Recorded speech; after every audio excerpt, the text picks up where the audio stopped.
Okay, and welcome back. This is video number 4. This is Nolan, I'm Fran. And now we want to discuss a very important topic that we single out so you can actually sense how important it is for you finding a job or hunting a job. This is a topic about employment industry. Employment industry is everybody between the manager, who is going to be responsible for your work, and yourself, who is going to apply for that work. So we are talking... There's a lot of people in between the normal process. Yeah. There are a lot of companies in between. Right.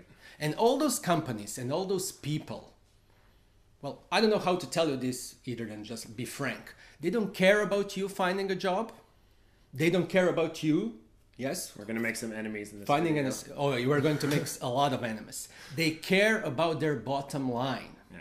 So if you're thinking about the web, like job searching engines and job searching tutorials where you give your resumes and you answer the ads, they're not in the business of or finding or securing you with a job. You're not their customer. That's a great question in business you might not be familiar with, but it helps you focus on a lot of things. It helps you to understand what's really going on in so many situations. If you say, wait, who's the customer? The customer of all of those websites is not you. You're not paying them. They're being paid by companies. And their interest is to make the process seem as big and as complicated as possible so they can sell additional services to the companies that are looking for jobs. They want the job search process to be big and complicated and expensive because that's where they get their revenue. And then, of course, inside the companies, if you have a big corporations, then you have a huge HR offices, human resource offices. Human resource office does not employ people in their company only for human resource office. They will not employ somebody in tech department. They will not employ somebody in marketing department, but they will position themselves between the manager and the job seeker. And here we speak about information asymmetry. Actually, they're making money on information asymmetry. And to prove you how this is important, I'm going to tell you that 3 guys in 2001 got the Nobel Prize in economics for information asymmetry. And one of those guys is Michael Spence. And Michael Spence did his research on something what's called signaling. This is about, like, they say this is why people hate used car salesmen, right? Because there's a difference in the information they have and what you have as the customer. That's the other guy. That's Akrolov. Oh, okay. Yeah, but the signaling, signaling? It's about job hunting method. And then, well, if you're economic grad on management, please look for Michael Spence and signaling. What we want to teach you here, to signal, because you want to signal to this guy, not to the human resource. You don't want to signal to some sort of a web-based portal. You want to signal to the manager who will be responsible for your results on the work. You want to signal him that you are the right person. So basically How do you do that? Oh, how can you get? I mean, you know, in a creation, what people are going to say is in a creation job, there's 200 candidates, and all you see are the HR people at the first, second, third, fourth interview. I mean, how can you get to the manager? Well, if I tell you now what we're going to in video number 5, what's okay. job analysis, right? And then to see how to write CV, and then what to do in the interview when you're invited. Yeah. I would like you to tell your job hiring process at Hewlett Packard in California. Well, it's funny because when I think about how we hired people, it sounds so different from what goes on in Croatia. Again, there would be 5 or 6 engineers, one of who was a manager, talking to people, doing both technical questions and interpersonal kind of questions. And then we would get together at the end of the day, and our basic question was, do I want to work with this person? I mean, and we would all sit around, and it was quite likely we would be working with this person if we decided to hire them. So it's scary, and it's a big deal, because you're just deciding, maybe we're going to really hire this person. They're going to work with me every day. And if they turn out to be a really bad worker, it's going to ruin my next 6 months as professionally.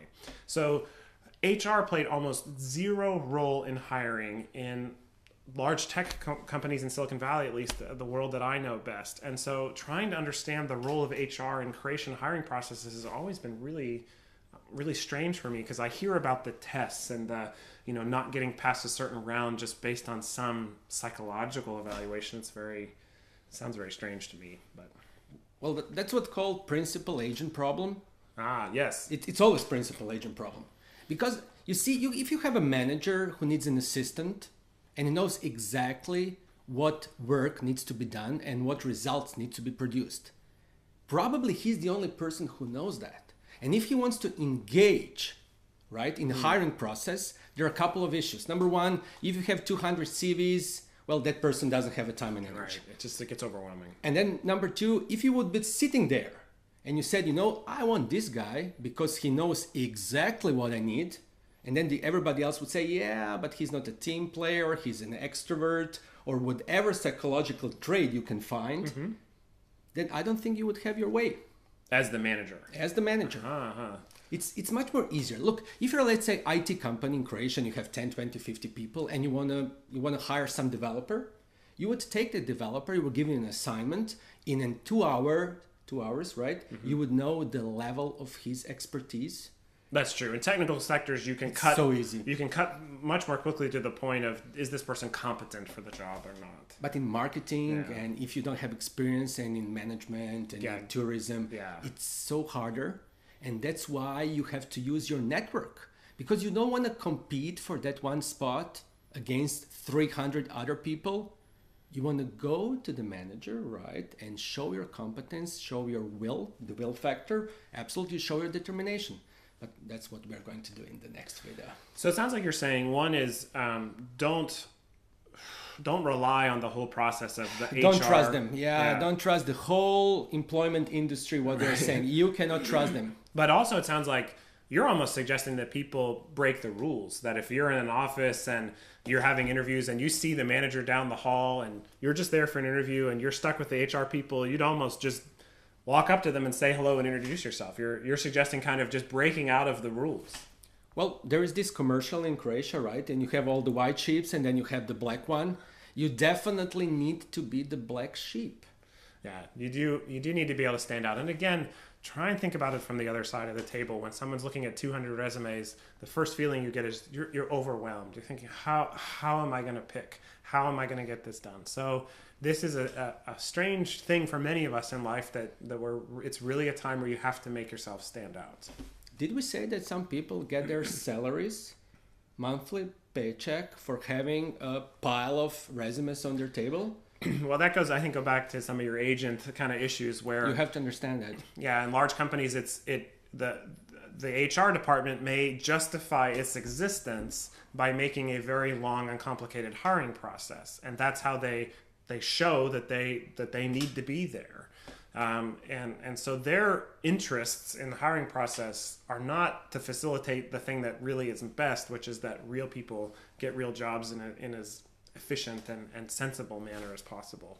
So I know that might really upset some people, but we're trying to help you understand the attitudes you need to have as a job hunter, not to reinforce the job employment industry. If you now understood that 100% responsibility is in your hand, then we are inviting you to come to see video 5, which means analyzing your wanted job. Yeah. So we look forward to seeing you next time. And basically remember, the job industry is not your friend. Yeah, full. Thank you very much.